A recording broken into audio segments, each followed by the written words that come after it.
Last time we were here, oh, hi, by the way. Last time we were here, the last thing I remember was the daughter of Jack. I think that's his name. What was the daughter's name? Sophie? The last thing I remember was her playing this game and seeing some crazy nonsense. I'm here. I'm locked in. Involves winning matching minigames against Buzu to test the entertainment for the upcoming party. Buzu? Sophie obliges. However, things don't quite go as planned. It look like a Buzu. Yeah.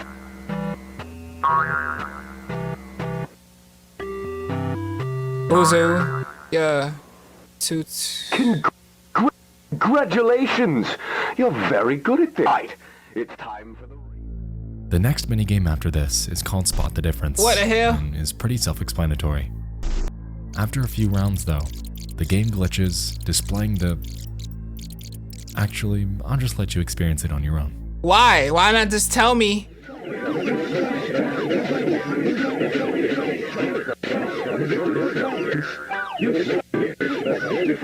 Congratulations! You completed my game. Now, time for the prizes.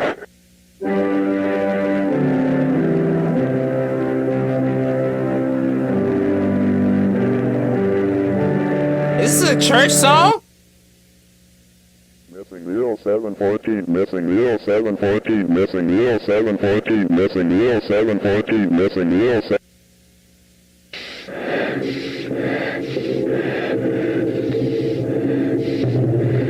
Yo, breath stink.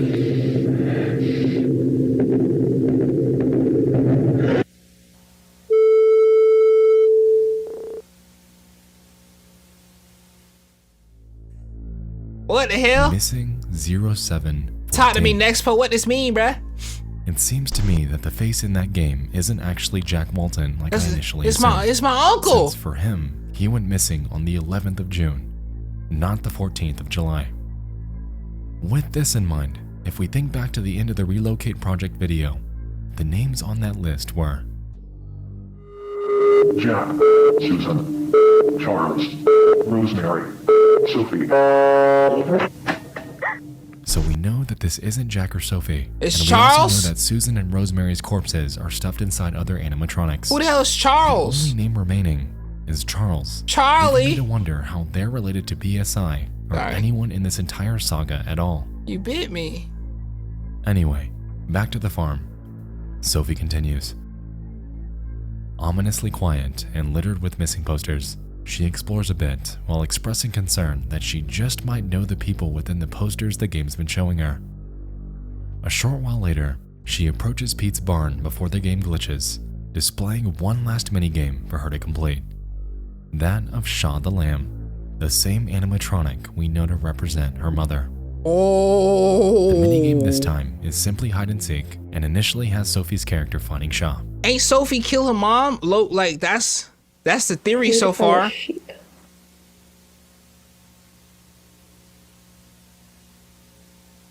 Yo, why did it look like the Blue's Clues dog, bruh? And also that house has eyes on it. After she eventually finds her, we can observe the game switch sides to where Sophie's the one hiding. And from here on, this is where things quickly turn dour.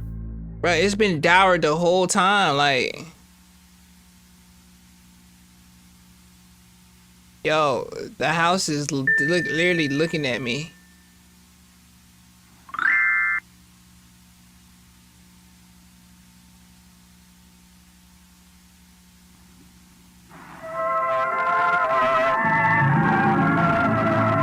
Yeah.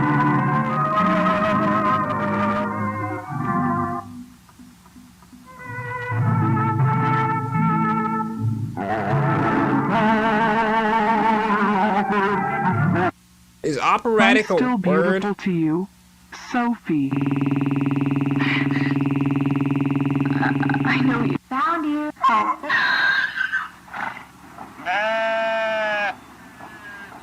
Meh. Meh.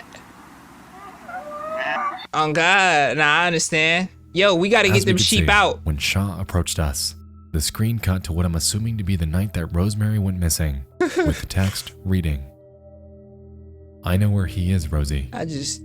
Follow me. Bad.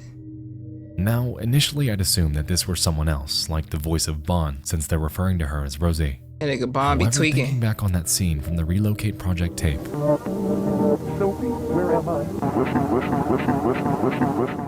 perhaps this text could represent the voice of Sophie. After this, we're greeted by another countdown, and when it finishes, we observe the following.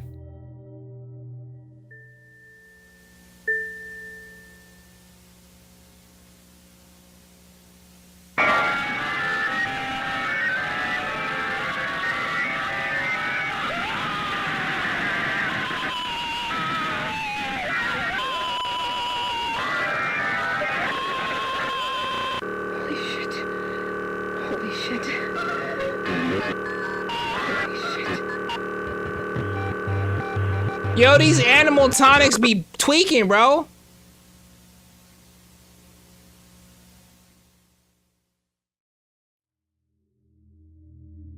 It seems to me that that entire section represented the night that Rosemary Walten went missing through the eyes of Sophie. With the bloody Shaw animatronic right up in our face, screaming and pleading for mercy, it really seems like we're experiencing things in first person. Tweaking out. This scene is undisputedly traumatic, and witnessing something like this would undoubtedly leave someone scarred for life. The With that pills. being said, considering that Sophie's name was uttered by Shaw earlier, that Sophie's actively taking pills that we know suppress her memory, and that in Yeah, that I'm Lucky You saying. tape, the voice claims safety in pills over and over. It's safe to assume at this point that Sophie must have been there. Yeah. And so the question remains, did she willingly lure her mother back there? Yeah, like why Or was she forced to? Why she do that? Jumping forward, Oh, we witness a Great she Bear could have been character forced to. emerging from their so-called fountain of memories. Sophie goes forth to ask who they are, to which they respond by drawing the following picture. After this, the game glitches once more and the bear vanishes.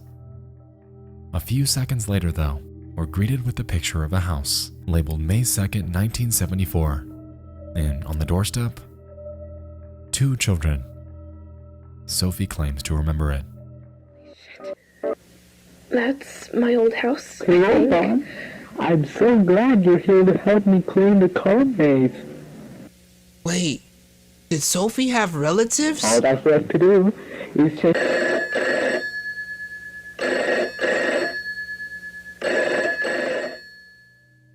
That phone call is from Jack Walten to Felix Kranken. The Jack co-founder. asks for a simple favor, to take his kids Ed and Molly to their school event since he and Rosemary are caught up in other errands. Event tonight. A school party and they have no one to pick him up. I need to stay at the workshop to finish the paperwork and Rosie's taking Sophie to the dentist. We were wondering if we could pick him up for the event and take them home later. To tonight? Yeah, if it's possible, of course. Admittedly, the task is simple. Yeah, like Pick them up at 5 to take them there and bring them back home at 9. easy. Reluctant, Felix agrees before the call ends. Why he reluctant? Ain't that his And so, co-founder, the game like moves his us back in friend? the farm area once more. After poking around a bit, Sophie eventually encounters the 2 red children, and upon interacting with them, we gain a bit more context about the night of that favor.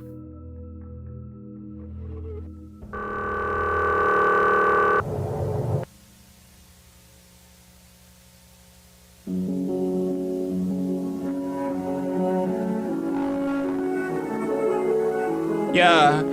Hey. Yeah.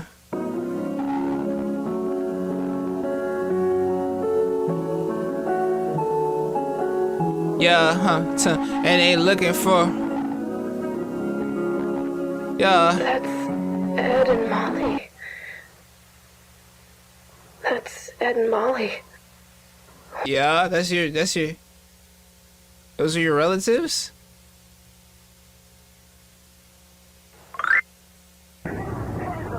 No, it is her relatives.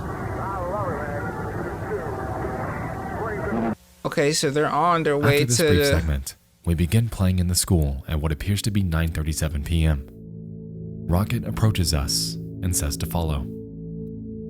After exploring a bit, we eventually glitch through a wall and become those two kids who, surprisingly, have not been picked up yet.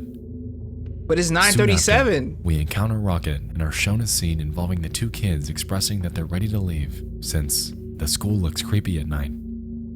Where's Uncle Felix? They claim. And so we set out to find him.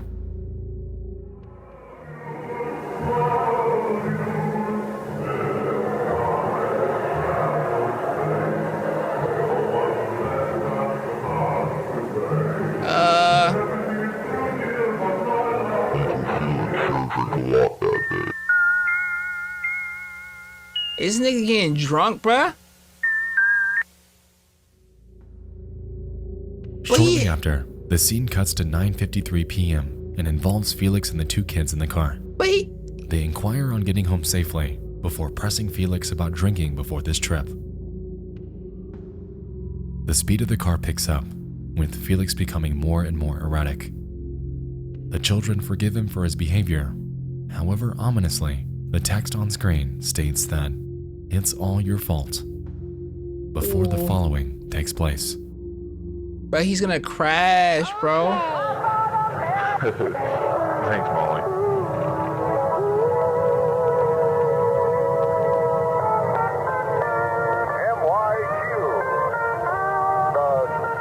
Bruh, turn off this trash.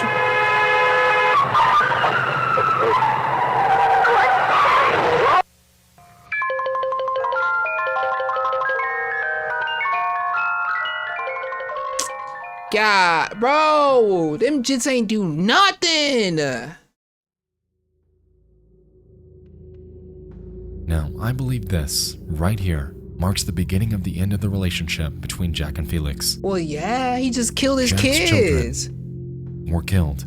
Oh my And that was due to God. Felix's own irresponsibility in getting them home safely. What? Even more bizarrely, soon after this bad ending sequence plays out, we can observe a scene with Rocket the Rabbit in the woods, with the voice ominously claiming that they didn't go home that night.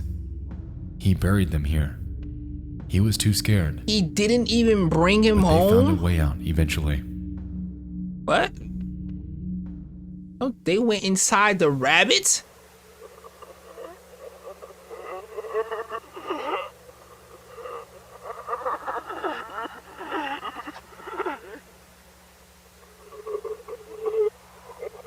Damn.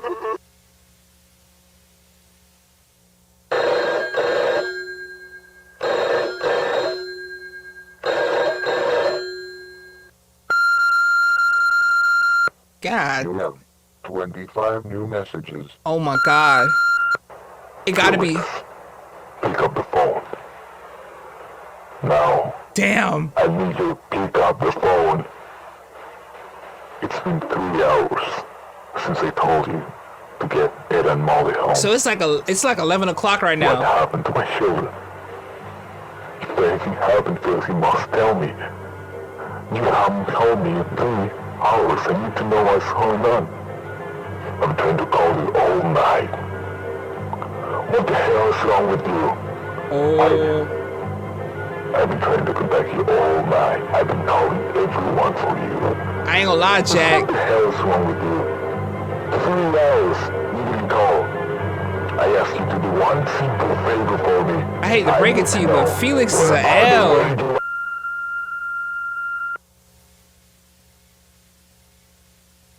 And to cap off this last entry in the Walten Files saga, we're left with a message. What message? That's not all, is it? There's still something you forgot to remember. They've been waiting for you. Before we're greeted with 4 animatronics.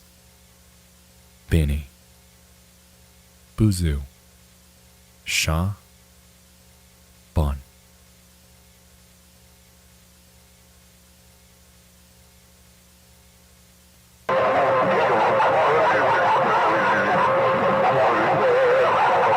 Yo, Bun, you need to lay off them drugs, cause you be like shaking it and tweaking, bro. You need to chill. Considering that bro. this series is very much in progress, this message could be hinting at the future. Is this little girl popping up around Bon's Sophie, or is it someone else that we haven't seen yet? For all we know, this could even be some sort of warning, given that, so far, this game's done nothing but help Sophie remember the past that she's been forced to forget. Like, why?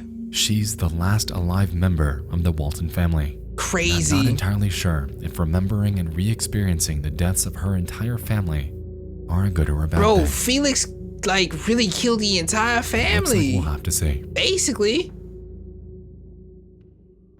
I bet you Felix put Jack in that animatronic, bro. I don't know if I'm saying that right. Whatever. Guilty. Hidden tape? Yeah.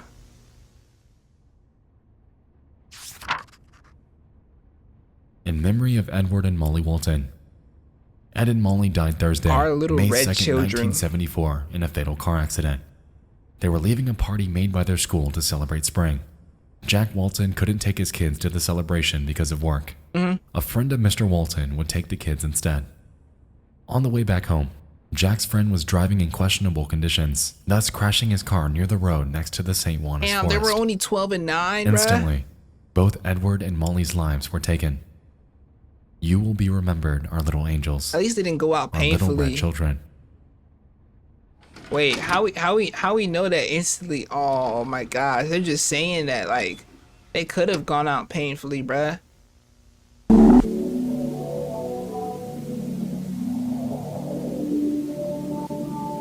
Bunny Smiles Inc. Archive. That's kind of Now, hard. you might be wondering where this hidden tape came from. Right. And conveniently, the answer's simple. What is it? It was left in the Walten Files playlist on the Martin Walls channel, implying that it's canon. Yo, Martin Walls? The premise of this one appears to be an audio archive of former events Scary surrounding genius, Felix Kranken, bruh. with the first segment taking place on April 15th of 1967. Oh, that's when I was born. In this one, we can hear Felix briefly and enthusiastically discussing Bunny Smiles and how he has a positive outlook for the company. He look like a nerd. Following this, we get one more from 1972, explaining how his company made a deal with Cyberfun Tech to continue on with the Bonsburgers He project. look like a Uber nerd, brother. After this one, we can observe one last audio log from May 2nd of 1974, the same day that Ed and Molly died in that fatal car accident. Within this one, Felix expresses his guilt, contemplating on what to do. Oh, he just looks kind of messed up. Alright, it's... yeah. Messed up. It's been so long since I last used one of these. Should I turn captions on or off? Last time I used this, I was driving. In the same conditions. I'm gonna leave it on. Some folks ain't got great I eyeballs. messed up. I have a problem. And this has been a problem for so long that I can't even remember. Bruh, The first time I got drunk, I don't remember most stuff.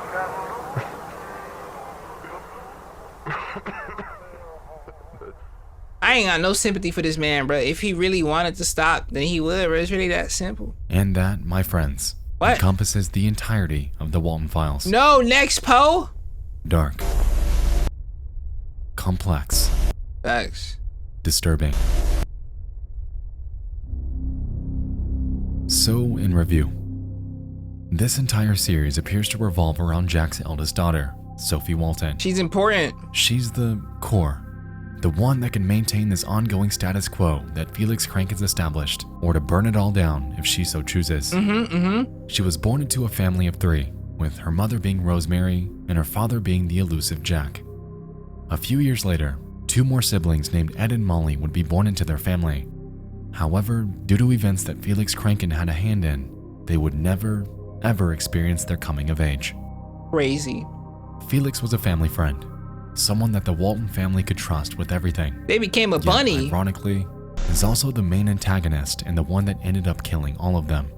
Like, bro. On May 2nd of 1972, after being asked to do a simple favor by Jack Walten, Felix had become heavily intoxicated at that school party. As we know by now, due to this intoxication, the 3 became involved in a car accident that ended up killing Ed and Molly.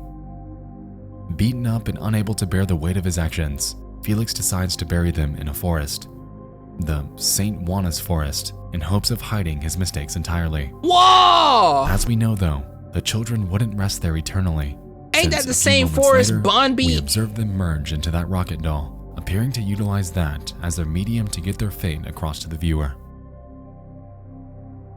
1 month and 9 days later, on the 11th of June, Jack Walton goes missing. We can observe his missing flyer littered throughout every episode. However, at this point, we're unsure of what exactly happened to him. We have our sneaking suspicion that he could be stuffed into Bond the Rabbit. I'm glad he's But in the as of Bond right now, Rabbit.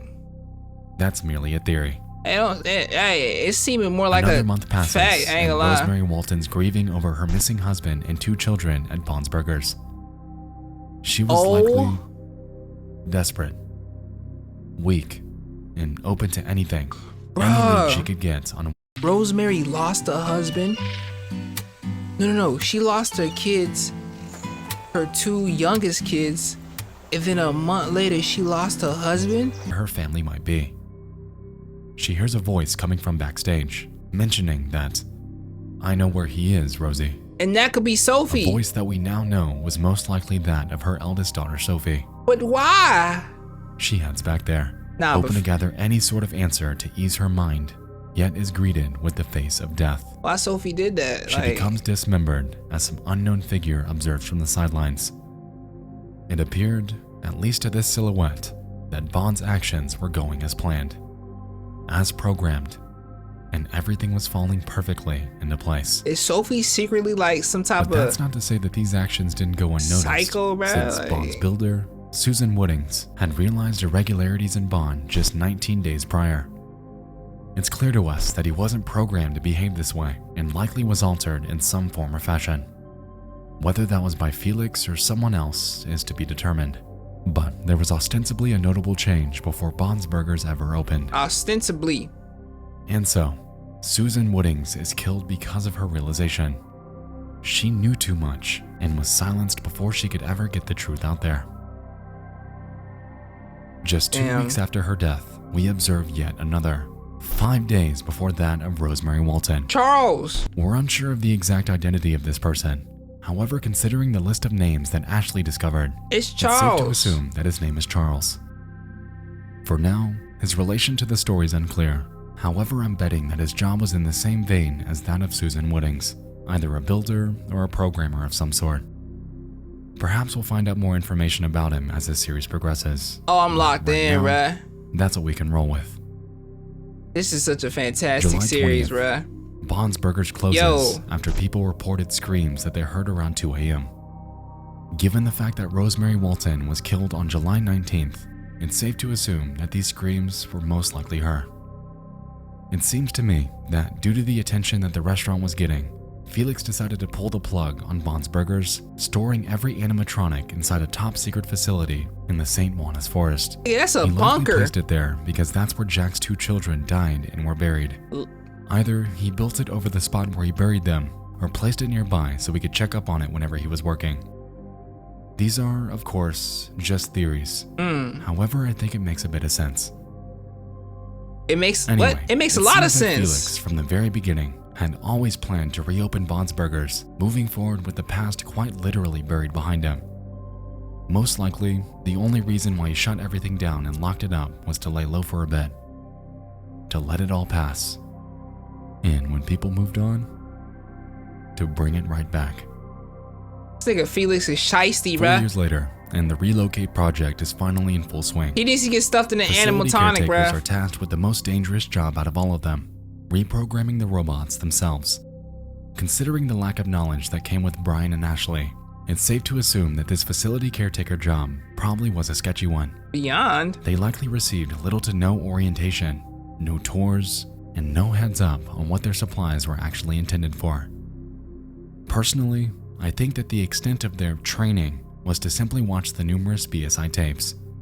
Watch the company introductory tape to learn about Bond's Burgers. Why that nigga turn Watch bad the like numerous that? archives within the Relocate project to become acquainted with our new mission, and listen to Shaw as she gives you a virtual tour of K9. This all sound like Because- you know, there's no way in hell that any higher-ups are risking their lives for this. That's what the facility caretakers are for, of course. And so, after all of this is said Does and nobody done, have guns in this world? we're Like, left with one. nobody Sophie shot the Walten. bunny? Like, Someone that we know was convinced to take a set of pills to forget that her family had ever existed. And this is where our mystery continues. To me, I really believe that Felix had a hand in suppressing her memories. He just couldn't stomach it. He couldn't kill her. Why? Well, at this point we're unsure, but it's safe to say that he's had numerous chances after the fact, yet didn't. And so, with Sophie, after the rapid succession of major losses in her life, she likely didn't know where to turn. She was lost and was plummeting into an ever-darkening mindset due to the onslaught of tragedies she's had to endure. damn, she Felix lost noticed this, everybody. and to shut her up, he likely decided to bring her under his wing since he's Uncle Felix, remember? He gives her a job at Bond's Burgers to keep her busy, pushes her to obtain a prescription that he likely claimed would help, made her watch these so-called internal BSI tapes that were littered Brainwashing. with hypnotic vernacular. Safety and pit. Sophie. I'm literally locked in, bro. Sophie. I'm so convinced locked her in. that- Like, Eventually, it would all go away. I ain't gonna lie, Nexpo. This doesn't sound And like it a did. theory, bruh. It did all go It away. sound like straight up canon. Like, Felix 100% did it. To me, that list of names now seems like it was some sort of a hit list. Just one piece in a breadcrumb trail that Felix was trying to bury. He wanted to move on from this entirely. He continued with the Bond's Burgers project years into the future, touting himself as the only founder of the company, quite literally cutting any mention of Jack Walten out of ever existing. Crazy. Couldn't The even thing is, crop the though, arm out is right. that whoever created these tapes knows something. They want Sophie to remember, and now that she has, at least as of October 16th of 1982, it leaves us to wonder if she'll be next in line to meet her demise at the hands of Felix Kranken's reprogrammed animatronics. Just like that ominous facility caretaker key, Sophie's left as the sole survivor, and sort of a key herself that can open and expose the metaphorical backdoors into Felix Kranken's secrets. My eyeball twitching. Doing this would allow her to finally expose his wrongdoings, ultimately leading to much needed accountability for everything that he did to her family. Felix literally has to die, bro. Like, he is the reason. That is, of course, unless he gets to her first. Oh, snap. Oh, snap. He could just murk her. Hey. Hey.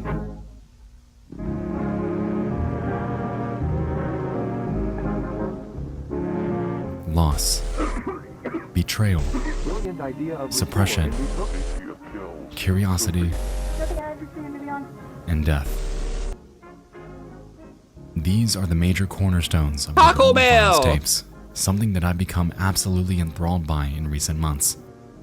It's been quite a while since I've seen a series this well constructed, and I'm immensely eager to see how each lingering question becomes answered. It's so good, bro. Like, how did Bond become violent to begin with? Who's putting Jack's face into these tapes? What actually was the fate of Jack Walten anyway? Facts. Where the hell does Anthony fit into all this? Who's And Charles? will Felix Kranken ever answer for the murder cover-up of nearly the entire Walten family? Damn. As it stands, and considering that there are more episodes planned, it looks like only time will tell. I can't wait, bro. I'm locked in for this now. When these videos do come out though, you can bet your ass that I'll be dropping everything to tune in. Hey! And I'll When be the time is dropping right, everything to tune in, too. You know that I'll be back, Of course. and I'll be ready Why you sound so, like, ominous, though? Like, for part 2. oh. I like the way he be talking, bro. Twilight soon will fade. I'll meet you at the masquerade. Hey! That song, Loki, had an undercurrent of creepiness to it. What type of music is that? We're watching this, Fear of the Deep. My fault. I'm, like, yelling at y'all. I'm excited. I like Nexpo. That's my dog right there. And he be on some creepy timing, though. I like... Hi, this is George. Please leave a message at the tone. Thanks for calling. Yo, what's good, cuz? I've been trying to reach you for 5 days, 5 fucking days, and nothing. Where are my kids, Frank?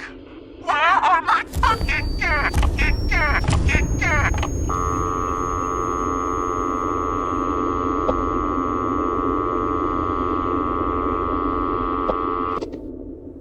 I don't know, Susan.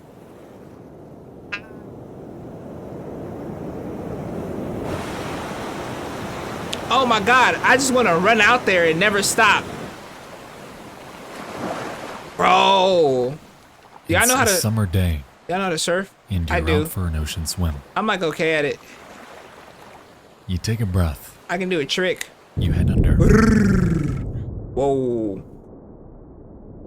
It's beautiful at first. What is And that? a whole new world. You keep going and going and going. I don't know about that. As you come up for air, I would've you stopped notice at the people first behind going. You are quiet as nature's ambience has overtaken them. You just need one more look though, and alas, you take one more plunge. Ocean is so beautiful. I can't even deny that. But it seems that you may have had a slight miscalculation. As your eyes draw into focus, Shark. you realize that there's nothing to focus on. No floor, no fish, Ooh, no walls. I don't like that. All there is a void of darkness, a cold, endless abyss gazing back at you. And that's the problem with the ocean. There is nothing there but yourself, the water, and the vast unknown.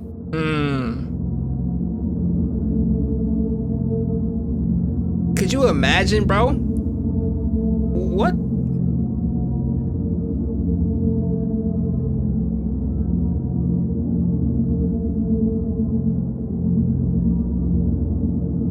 Nah, you're insane. You're insane, bruh.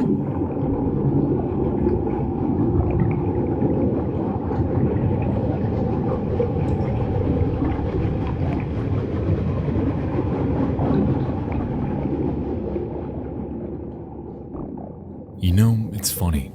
I've been trying to figure out for years how to put into words the existential dread I get from something as conceptually simple as the ocean. I got you, bruh. It's scary. Immeasurable expanse that remains one of the world's greatest mysteries. Nearly 25% It explored is only. painfully unsettling that our current knowledge of it is minuscule, My fault. rivaling that of the moon, Less than and even the 25. planet Mars. Like 7. Maybe 8. Upon looking at the raw data, knowing that over 80% of this underwater abyss remains unmapped Oh. and unexplored to this day, I was correct. drives home the gut-wrenching realization that we truly know next to nothing about what's actually down there. We know more about the surface of a planet Hold on, we hold have on. never set foot on than we do about the ocean engulfing Wait. the vast majority of the planet. Wait. Nothing. They say the Challenger Deep is the deepest known place on Earth. Is that based off of our calculations, like based off of how far we can go? Or is that just like the deepest place on Earth in totality? Like that's it, like you can't go any deeper. Hey, drives home the gut-wrenching realization that we truly know next to nothing about what's actually down there. Apparently you could put the Everest in We there. know more about the surface of a planet we have never set foot on than we do about the ocean engulfing the vast majority of the planet on which we live. Why folks call it Mount And Everest? to me, that implication is horrifying. Like we know it's the mountain. It's That is called horrifying. the Deep Blue for a reason, because it is incomprehensibly so. At What? just over 36,000 feet, straight down, you can fit the entirety of Mount Everest with Oh! over 7,000 feet to spare. Why we call it Mount You could Everest? Like theoretically I launch a was. jumbo jet off the bottom of the ocean's deepest point and hardly make it to surface level at its cruising altitude. Damn. And if you stack the Empire State Building end to end, you would need over 24 of them, one on top of the other, to reach surface level from its darkest abyss. I ain't know about that. 24? Thalassophobia is a concept that encompasses the fear of the ocean. Yet what it Thalassophobia. actually entails might mean something entirely different to you than it does to me. That sounds like a dinosaur. Some may fear The the ocean's thalassophobian. gargantuan, seemingly endless size, That's a hard dinosaur. or fear nature's unforgiving Oh wrath, my god. or fear becoming stuck within it, or fear things that don't belong inside of it, What or plane? fear what we found What the hell is that? Fear what we haven't. Much of what we think of when we imagine the ocean are visuals that we can logically comprehend. Reference points like coral reefs, the seafloor, and even sea creatures that share this world with us. Bro, these are help us paint a aliens. mental picture that is coherent. These are not no sea creatures, but these In are just reality, aliens. though, once you That tread off nigga the looks beaten path and crazy. veer over the continental shelf, separating our world from theirs. What is that? What's actually out there is a seemingly infinite void and a macrocosm that we may never fully explore. Macrocosm. All across the internet, we can find troves of video demonstrating the ocean's colossal scale. It's hard to put exactly into words, but viewing footage of divers like Jonathan Bird treading the fringe of safety and complete danger by venturing out and into what appears to be completely nothing. That's will my never name not twin right cause me there. to tense up. That's a cool dude. I like There him. is an entire world As below expected them. of a Jonathan, you know A what I'm saying? world shrouded in darkness. A world ripe for discovery. And A for world with death. caves, valleys, entire underwater oceans, and man-made relics, all just waiting there. Wait, underwater Until we are oceans? Like on some SpongeBob vibes? What is this? This is so fascinating, bruh.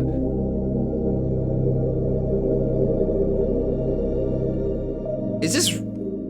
Since I was a child, thalassophobia has unknowingly held me. I was about to ask, is this real? What type of Jolly question? Roger Bay and its feeling of constant tension as we explore a man-made creation ravaged by nature. It just took me by surprise, bro. Pinnacle Rock and its cavernous gorge, infested with creatures unknown. Hey, damn. And Tomb Raider, with its multitude of claustrophobic underwater caverns, disorienting us at every turn. Like that would be so... It's funny because damn paradoxically, I have scary always to felt that the navigate through, soundtracks to bruh. these levels are beautiful, which oddly always counteracted the dread I got from having to endure environments like this.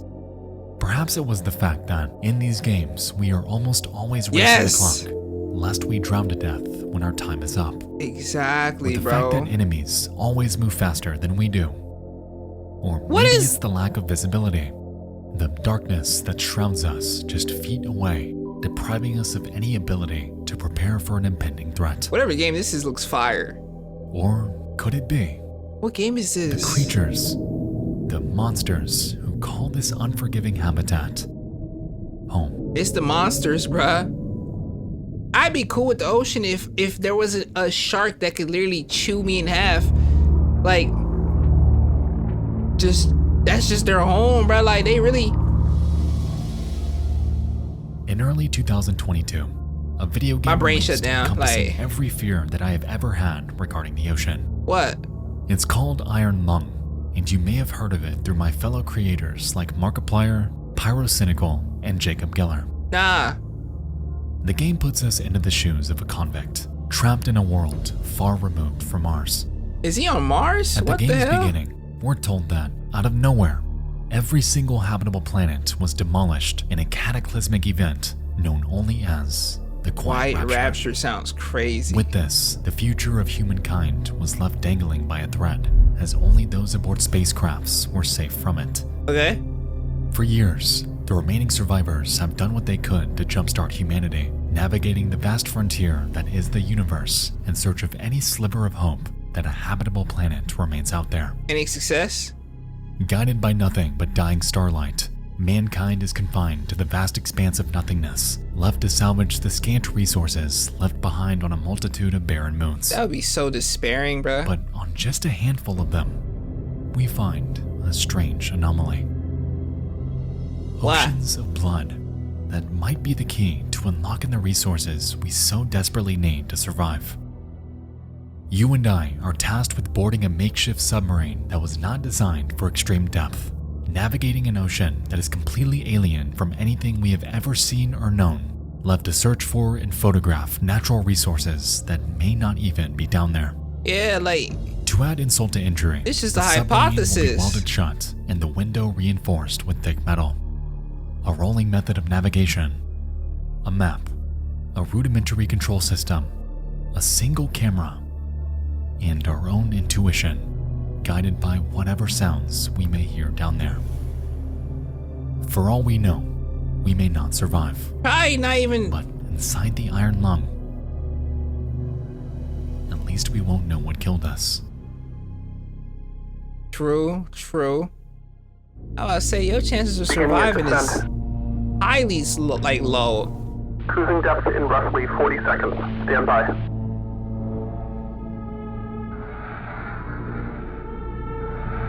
I'm seeing some voltage irregularities in the instruments, so keep an eye out for sparks or flames or anything like that. Approaching maximum depth. The hole's feeling it, but it's still holding strong. Closing porthole shielding.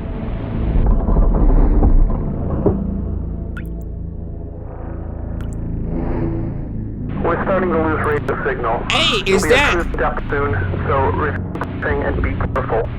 You're on your own. Good. It is dripping. Is this not supposed to be airtight, sealed? From the very beginning, we know this will not be simple. The iron lung flexes and creaks, seemingly reaching its limit under the crippling weight of the ocean. Bro, how much The radio cuts ocean out, weigh? severing our only line of communication. I could probably lift it, I ain't And gonna lie. letters penned by previous convicts warn us of an impending fate. For the entire game, we're left to follow a map, adjusting our rotation as we blindly navigate this foreign underwater sea in hopes of taking pictures at each designated point. Oh, this for some Interestingly, pictures. The iron lung is equipped with a proximity sensor to warn us when we come too close to an obstacle. And at first, it seems like a no-brainer. The ship is already cruising on its last leg, so any physical contact could spell the end of us altogether. Bro, did we have to go so deep? As we make our way to each checkpoint, we're able to utilize a shoddy camera system to view the outside world. And with intervals of just one single frame, we're left with nothing but grainy, black and white visuals that are more often than not completely inexplicable. Yeah, like this is the worst camera I've ever seen. How are we supposed to take pictures? Giant. Hey, yo. Unknown structures with monsters just out of view. Legs from what appear to be giant spiders. And objects that bear no discernible shape. These niggas got stars in the ocean, bruh.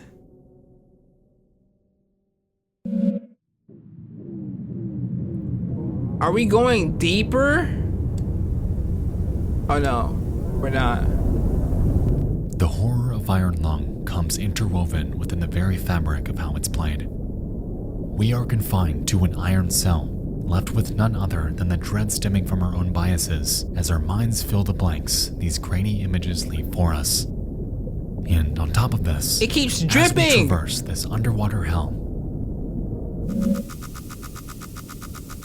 like stuff is falling apart, bruh.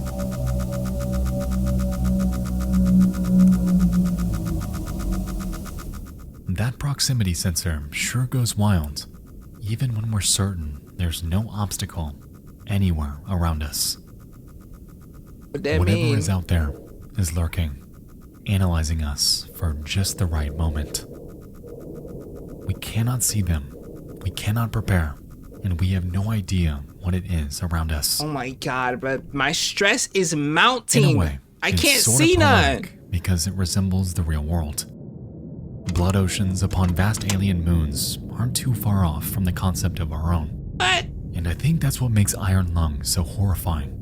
You got no blood Anytime oceans? we enter the ocean, we enter a habitat not made for us. That is true. We can't breathe. We can't hear. We can't see.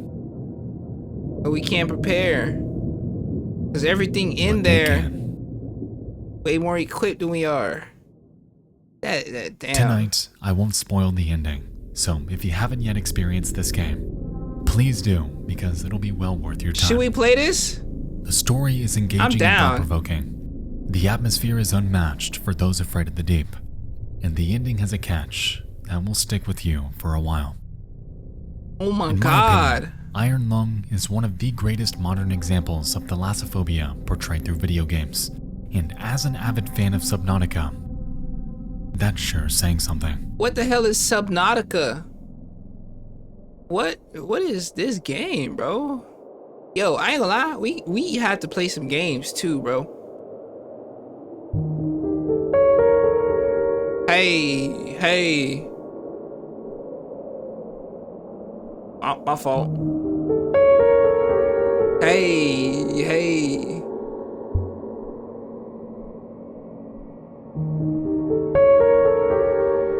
What's happening, shorty? Hidden inside the second chapter of Slug Girl, part of the horror world of Junji Ito collection, What? exists the story. Junji Ito. The Thing That Drifted Ashore. It involves the tale of a mysterious object that washes up on the coast of the Pacific Ocean. It's a creature completely alien. Is it dead? It's gargantuan, slimy. It's disgusting. This reminds me of that Black Mirror On episode. its face are massive cysts and tumors with small appendages emerging from them. What the hell? And worst of all, it smells because it's rotting. Nevertheless, it draws a crowd in the hundreds, all eager to examine and preserve this colossal spectacle.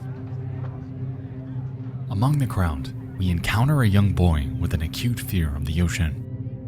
All his life, he's had nightmares of floating in the deep sea, surrounded by hordes of massive ocean giants. He probably not wrong. While out there, he meets a woman named Mie.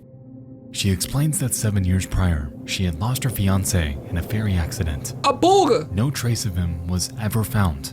Damn. However, ever since, she's been afflicted with ocean nightmares highly similar to the boys. As she's telling her story though,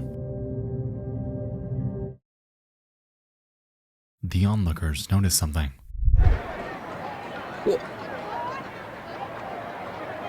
What? The creature's skin has transparent spots, and on the inside are humans, Whoa. entirely intact. Are they still alive? They cut the creature open. Ooh.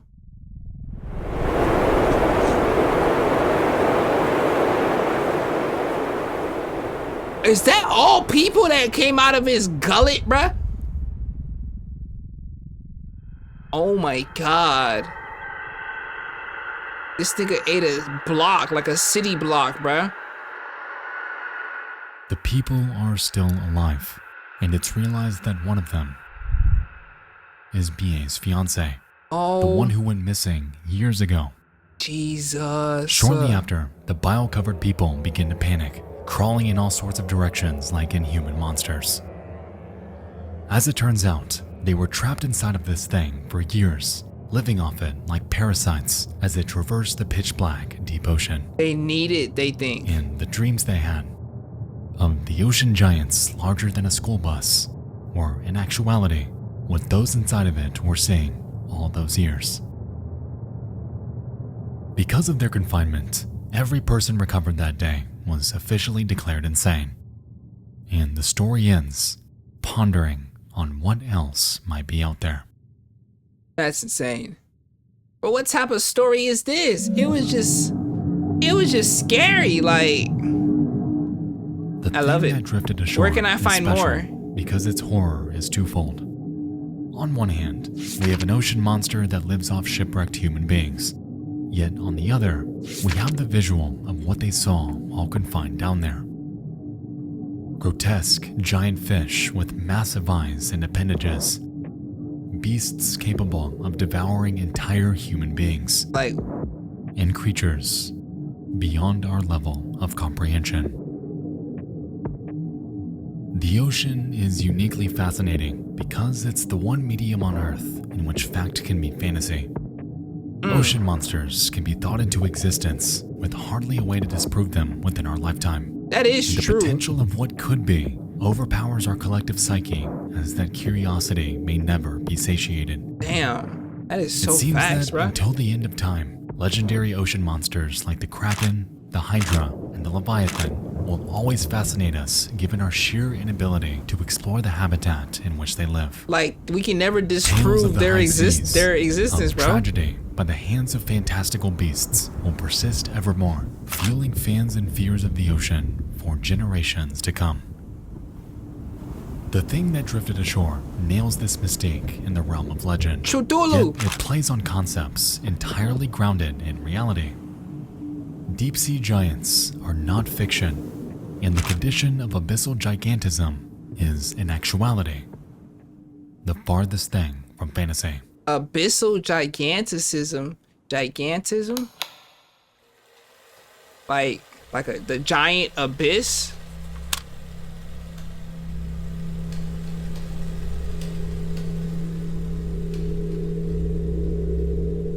You gotta realize, bro, like, if a tsunami pop up, you're done. Like, Around 3,000 feet I don't know why deep, you gotta realize the that, ocean but you becomes too, cold, like, dark, and full of creatures inexplicable. nothing can stop a In tsunami. lieu of the octopi, dolphins, and vibrant ecosystems embedded within coral reefs, we instead find species exhibiting bioluminescence, bearing foreboding teeth, and riddled with a curious affliction.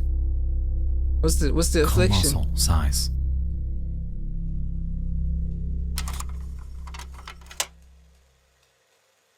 That thing is pretty, but what the hell is that?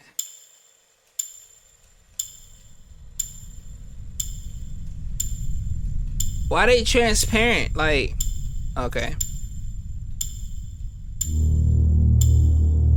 Nigga, these are aliens. When we look at these photos, it's difficult to establish a sense of scale. They're small. The colossal squid alone looks relatively unassuming Are these? until you're given a visual comparison respective to a human. The oarfish appears like a minuscule eel. These are all huge. Until you realize they can grow up to 36 feet long. Deep-sea gigantism has created a plethora of monsters. Japanese spider crabs bearing 12-foot legs. Deep-sea isopods growing multiple feet in length. Sea spiders up to nearly 2 feet long. Oh, hell nah. Anglerfish the size of humans. Nah. The big fin squid with tentacles extending upwards of 26 feet long. And even creatures like the siphonophore, a floating amalgamation made of a colony of zooids chaining themselves together hundreds of feet in length. Hundreds? For over 90% of the ocean, sunlight is not able to penetrate, What fostering the an environment in which life like this needs to adapt to survive. A region known as the abyssal plain makes up 70% of the entire seafloor as we know it. What is that? However, because of the lack of sunlight, plants and vegetation simply cannot thrive down there. This, in a way, presents a natural conundrum, as the bottom of the food chain typically relies on flora for satiation. And so, this is where a phenomenon known as marine snow comes into play. Made up of decomposed organisms from above, on top of fecal matter, sand, and the remains of fish, most of the known deep ocean fauna rely on it as their main source of food. With this in mind, it would only make sense for creatures to evolve by shrinking, as not only are they compressed by the ocean's sheer weight, but are also left devoid of solid meals. As we've seen though, reality is quite the opposite. Kleber's law states that the larger an organism's mass is, the more efficient its metabolic rate becomes. This notion results in colossal, highly efficient sea life lurking within the ocean's Is that a darkest real depths, fish, bruh? waiting and grazing for their next meal. I would be remiss, however, if I did not state that these are mere postulations, as the phenomenon of abyssal gigantism is still being studied. Because of the historical impossibility of exploring the deep ocean, some of these much creatures of how look sea life survives down there is entirely crazy. unknown. Alongside this, it's believed that over 91% of the ocean species have not even been discovered, Hey, what's compounding with the already extraordinary statistic that the vast majority of the deep blue remains completely unseen by human eyes. Like, bruh. Up to this point, everything I've shown you in this video has fallen within the mere 9% of creatures we have seen. Now, what we haven't. I'm trying to see, like, the Kraken or Godzilla, bruh. Like, where can I, like,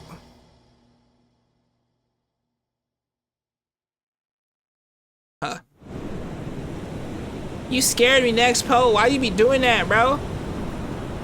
Are we?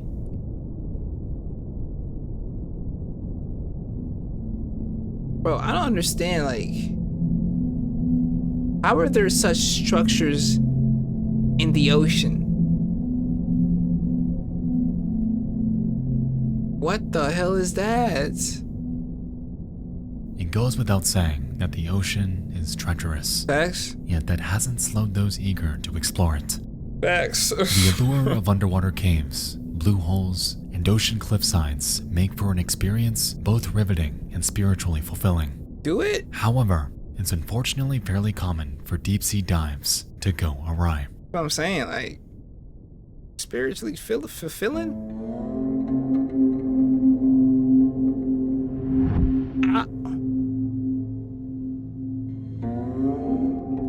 Wow, you can see where the ocean becomes blue. 22-year-old Yuri Lipsky geared up for a dive within the Blue Hole in Egypt. Oh, nah. Known as one of the most dangerous diving locations in the world, traversing this environment is no small feat. Why is it so dangerous? Because it's One so of its deep? standout features is its underwater arch, a massive 170-foot tunnel resting 164 feet below the surface and extending 85 feet in length. God, 160. It's been reported that the Blue Hole is deceptive, appearing to be much shorter than it is when you manage to get down there. Alongside this, it bears areas with strong down currents, making for a physically grueling experience. When inside, depth and oxygen monitoring are a must, yet Lipsky, fully aware of the risks involved with such an intensive dive, maintained optimism in his physical ability. Okay. Are you making it sound like...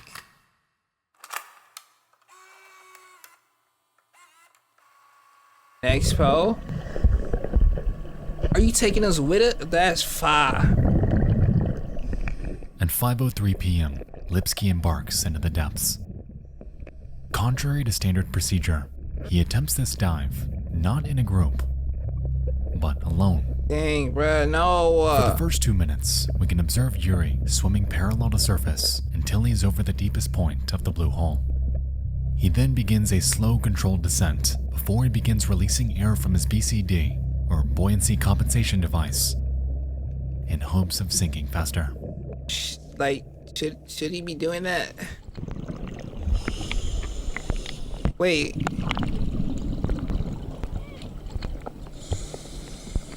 Bro, look, it's just blue, bro.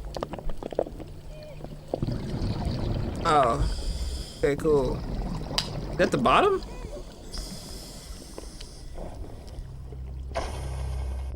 At this point, his regulator begins to work harder to supply Yuri with the increased amount of oxygen he's taking in, evident by the numerous wheezes we hear throughout this footage. Yeah, is that what that sound is? By now, he is descending rapidly, likely more so than he realizes. And soon after, the alarm from his dive monitor sounds, signaling that his depth is reaching a critical level.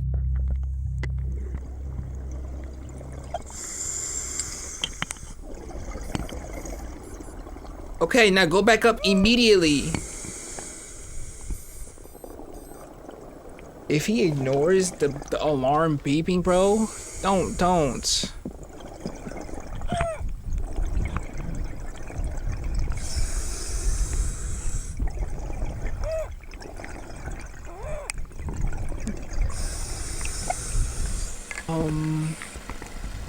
Whoa.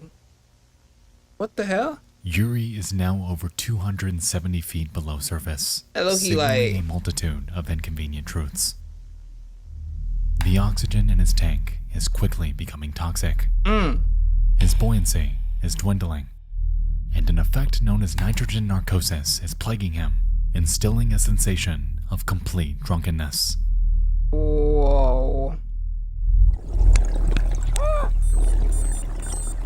Bro, jump up, my nigga. At 5:09 p.m., Yuri approaches the bottom of the Blue Hole at over 300 feet deep.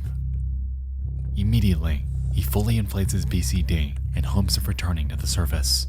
However, it's entirely ineffective as the downforce of the ocean negates any semblance of buoyancy. Jesus. This realization appears to cause him to panic because his tank is now empty. He's disoriented, Yuri Lipsky is trapped. Oh my god.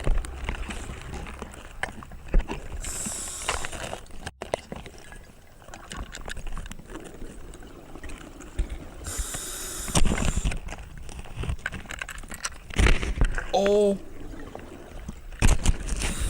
Shit.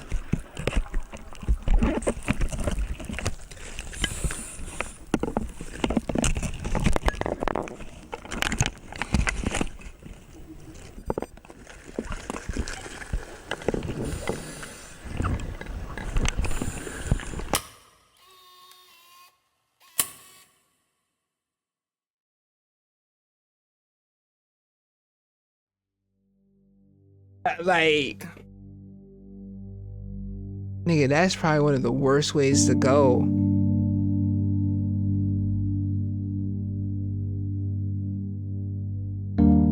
Yuri Lipsky met his demise in one of the most dangerous diving locations in the world.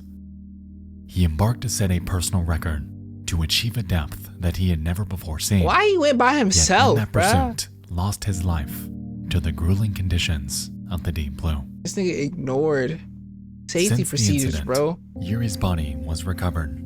However, the same can't be said for a multitude of others that have met the same fate. Jeez. Online, you can find footage of divers discovering the remains of their counterparts with their gear still intact.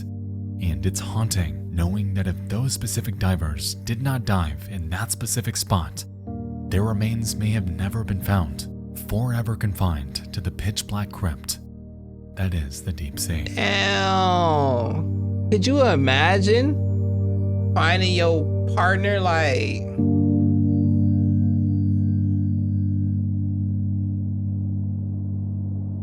You can't even scream like help.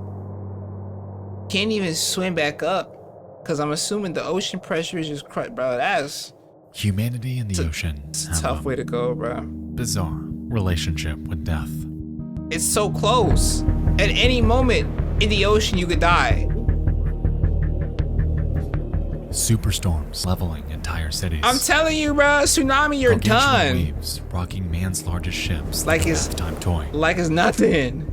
And rogue waves that emerge from nowhere, destroying even the largest and safest of oil rigs. Yo, the way that thing is just flexing To this is day, crazy. remnants of over 3 million shipwrecks exist on the seafloor, with thousands upon thousands of massive man-made objects accompanying them. What the hell is that? Much like the remains of divers, these relics imply and signify defeat and death, lost by the hand of an environment we had set out to tame, But and an continuously everlasting fail. token of failure. Yeah, whoa. There's like a hole in the...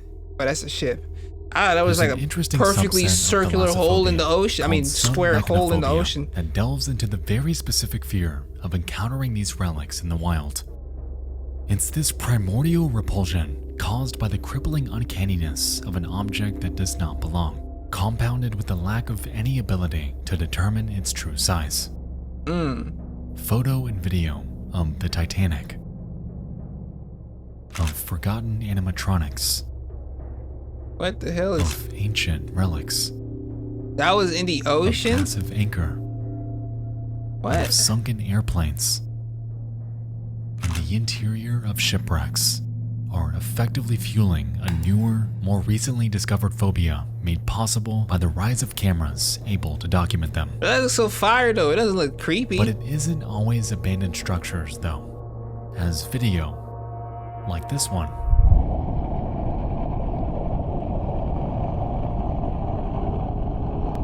Why? Whoa, what the?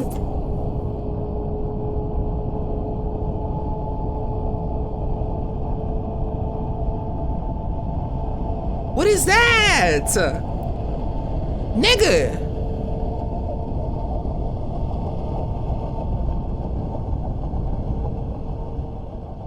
also exemplify this phobia in its purest form. For me personally, submechanophobia persists because of That the low-key total scared me, I ain't gonna inability lie. to fully see an object as it truly is. I thought that was a whale. Like we touched on earlier, our minds are hardwired to fill in blanks with what could be, and more often than not, we achieve this with the most horrifying possible outcome. True. On land, fog is always seen as a mood setter for the strange and mysterious. And inside the darkest confines of the deep blue, perhaps Nah. we can see this idea at work. It's a little bit deeper than here, that, though. too. Because a shark can't come out of like the fog on land and just eat you. You know what I'm saying? A human can. Like, you can fight a human. Can't fight a shark. I mean, I can. Oh my It's god. hard to find the words That to shark will literally conceptualize the fear of the deep eat in my just a fist, bro, single like- YouTube video, as there are so many ways we can and have taken it. Whether it's the fear of sea life, or its infinite size, or how dark it is, or how much we truly don't know about it, Like nothing. We know or nothing. its capability of devastation, Extremely or high. its grip on human life, Extremely tight. one thing has and will always hold true. Which is? The ocean is fucking horrifying. It's an unforgiving frontier harboring some of the God, most bro. harrowing life and environmental enigmas on the planet. Nah, Nexpo, you It spitting. is and always will be one of life's great mysteries. An entire world we share, yet know so little about. Facts. The vast majority of the planet, yet completely uninhabitable by mankind. Throughout Except history, mermaids. It's been said that the moment you enter the ocean, you enter the food chain. Ain't had nothing to do with Yet, mankind. contrary to how it is on land, in their world, in their vast abyss What of the darkness, humankind, Nah, what in is their vast that? abyss of darkness, humankind is nowhere near the top. Hell nah. Hell nah. We're at the top of the food chain until we step foot in the ocean. At that point, low-key a fish could probably defeat us, I ain't gonna lie. Like one of them goldfish.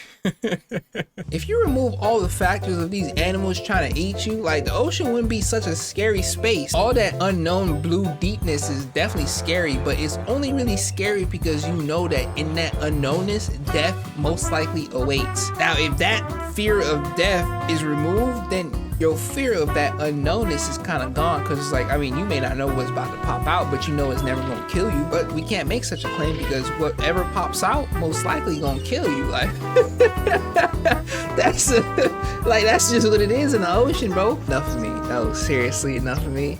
It's been your boy Charlie. Good day, good afternoon, good night, good evening, good morning, and most importantly, but unfortunately, good Yeah, it's the end. Leave a like and share it to your friends and your kin. When I post a video, I'm gonna need y'all to attend. Thank you for the view, but I ain't done with you. 2023, I'm about to be Jordan with the flu. Yeah, join the tribe. Yeah, join the tribe. I'm gonna need y'all to subscribe.